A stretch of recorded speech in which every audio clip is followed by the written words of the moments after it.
Welcome back to First Take. Let's get to a quick take on my Bears here. Caleb Williams indicated in a new book coming out this fall by Seth Wickersham that he wanted nothing to do with the Chicago Bears before being drafted in 2023. Carl Williams, who's Caleb's dad, said, quote, Chicago is a place where quarterbacks go to die. Stephen A. here now with this quick take. Look, there was a lot more context to this whole situation, but nonetheless, do you think this is more an indictment on the Chicago Bears and the way the franchise has been run, or Caleb Williams really not wanting to go to a place maybe he didn't know anything about? It is absolutely an indictment against the Chicago Bears organization from the past.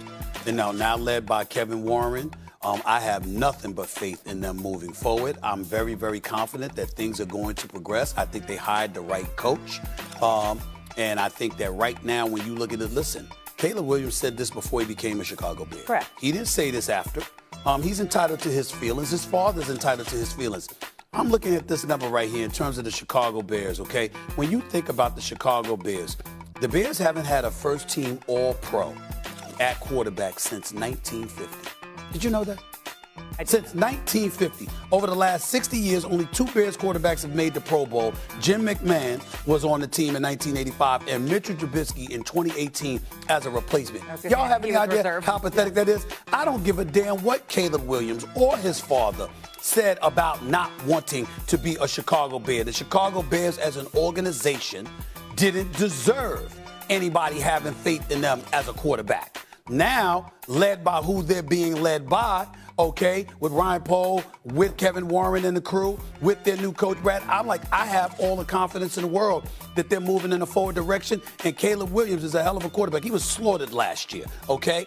When you protect them and you have a better offensive mind, a coach in his team, Shane Waldron is gone now. That's not something he was confident. That's not somebody he was confident in and he was before right. He got there. He was right about that. There's nothing wrong with what Caleb Williams and his father had to say prior to being in that. They said this, but after arriving with the Bears, that's different. But prior to, you have a right to your damn feelings. They don't owe anybody an apology or an explanation or nothing. The Chicago Bears should be apologizing to the city of Chicago and to the National Football League for being so inept for so many years when it came to picking a damn quarterback. Okay, first of all, his dad is trying to protect his son, so that I totally understand where he is coming from. But the Bears are literally the definition of insanity. They've done the same thing over and over. They draft a quarterback from a previous coordinator that becomes a head coach, then they fire the coach, and then they draft another quarterback. It happened with Mitch Trubisky and John Fox. It happened with Coach Nagy and Justin Fields. We saw it happen then, obviously, with Eberflus and Caleb Williams, and it just keeps recycling over and over. Of course, this is the narrative in Chicago until it's proven otherwise. It's absolutely ridiculous it's had to get to this. But maybe this is a wake-up call for the Chicago Bears. You can't act like this anymore. First of all, they already woke up. They woke up by drafting him anyway. They haven't done anything on the field yet. But what I'm saying, well, listen, do you have a problem with the coach they hired?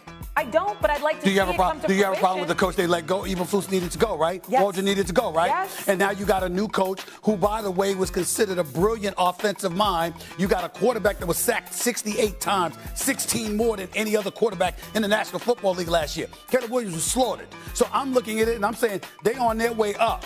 I know Jayden Daniels was absolutely special with the Commanders, and I get that. And because of that, we looked at the struggles in Chicago that finished with a 5-12 record, and we said, damn.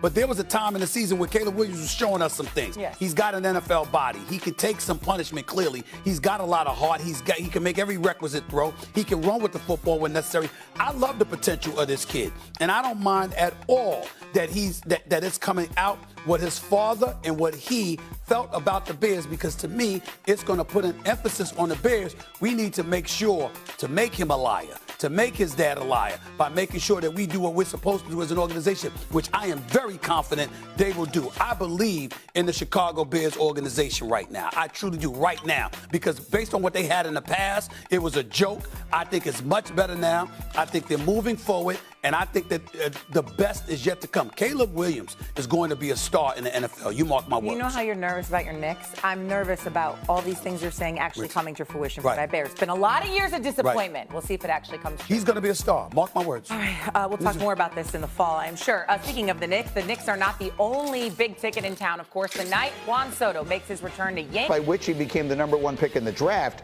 jumped off the page yesterday. There was a quote in it from Carl Williams, Caleb's father, saying, "Chicago is the place quarterbacks go to die."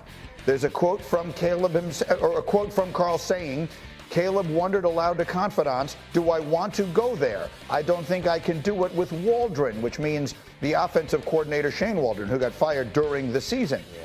He writes, Carl Williams went on to great lengths to try to circumvent the NFL draft, Seth wrote, wanting to give his son an opportunity to choose his future employer. And in case you're wondering, didn't that happen once before, Archie Manning and Eli? Yes, it did. And apparently Carl Williams met with Archie to try and figure it out. Ultimately, we know what happened. Caleb winds up being drafted by the Bears. But Dominique, as you read all this yesterday, what was your reaction? Well, first, I immediately pre-ordered Seth's book, because if these are his throwaway quotes, then whatever's actually in the book is going to be outstanding. And the second thing was, why would they talk to Seth? Like, it seems like it serves them no advantage, and it puts Caleb in a really tough situation where whatever goodwill he might have had, he's wasted it. And of course, he has to play well, but I don't think that there's going to be anyone willing to extend him any leniency or excuses or blame the O-line or blame the coordinators next year. In part because he clearly him and his father came into the situation expecting the worst, and the worst happened. So I think Caleb has put himself, not that the pressure can get any higher on Caleb Williams, but he's put himself in a situation where no one's going to defend him if things don't go well, so he better play well. I think the Caleb Williams case is something that's just going to be the start of many quarterbacks. He was the first NIL baby in the draft, in which from Oklahoma to USC, he took a giant payday, went with Lincoln Riley, got there. Talking to Cliff Kingsbury, who was his quarterbacks coach there at USC, Caleb was living a life as a quarterback that even the most decorated quarterbacks had never lived before. High-rise apartment in downtown LA, sports car, the money. Didn't need the NFL like maybe some quarterbacks had in the past. So I think we have to look at this with a different lens, as we saw it this year with maybe some of the stuff that was coming out with Shador and how he was dictating things. This is going to be the case moving forward, where a lot of these quarterbacks coming into the NFL might not have the, yes, sir, NFL, please do me as I'm so grateful. No, these guys, they can stay in college if they don't want to leave early because they're making enough money. And in this case, Carl Williams, the father, he was exploring all options, and they ended up leaving early and going to Chicago. But I don't fault them for saying, hey, we're going to explore everything because we don't have to go to the NFL yet. He was exploring options that actually only existed in his own head. The idea that he could have circumvented the draft and been a free agent, it doesn't hold up. The rules say he would have had to go into this year's draft. And oddly enough, any team other than the Bears would have been allowed to take him if that had happened. So I guess if you really wanted to play it all the way out, you could have.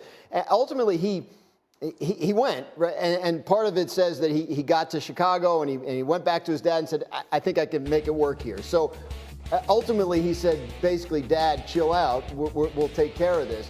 But yeah, it's definitely, this looks bad for everyone. Dominique is absolutely right that now Caleb Williams, every time he struggles, is going to be in the minds of Bears fans, the guy who didn't want to be here, right? He didn't want to be here. He never wanted to. Was he wrong? Yeah, well, who could blame him? Was he wrong? But I got to say a couple things. One, there was no indication, in at least people I talked to from inside that building, that Caleb Williams was mailing it in or miserable there. Like he was trying to make it work, and I think that will continue. But yeah, I think a lot of it comes from the father trying to navigate the situation, and I think ultimately it seemed like the young man himself took control and said, I'm gonna do this. Look, I mean, we're all fathers in this conversation, yes, and parents in general, and the bottom line of it is, you want what is best for your kid. I never blame a parent for trying to figure out something that is best for their kid, whether it's Deion Sanders or Carl Williams or anybody else. The reality is, Chicago has been the place that quarterbacks yes, go to die. They did have a terrible coaching situation last year, which we were pointing out real time before the draft, and it proved to be exactly right. They did exactly what they had done in the cases of Trubisky and Fields before him. They had lame duck coaches that they were going to fire if things went badly. So here he is on his second coach in 2 years. And no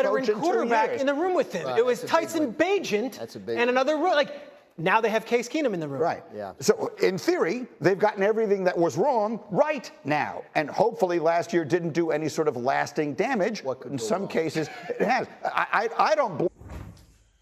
Hello, xin chào tất cả các bạn. Lại là mình đây. Mình sẽ gửi đến các bạn những sản phẩm cắt dán đẹp hơn mỗi ngày. Những sản phẩm tuyệt vời. Đấy, cốc trà sữa này. Đây trên tay của mình đây là keo dán giấy này các bạn ạ. Và để tạo ra được những sản phẩm cắt, để tạo ra được những video cắt dán đẹp như thế này, thì mình sẽ cần có những dụng cụ, những đồ vật để mình tạo nên. Đây, trước mặt của mình đây, trên tay mình đang cầm đây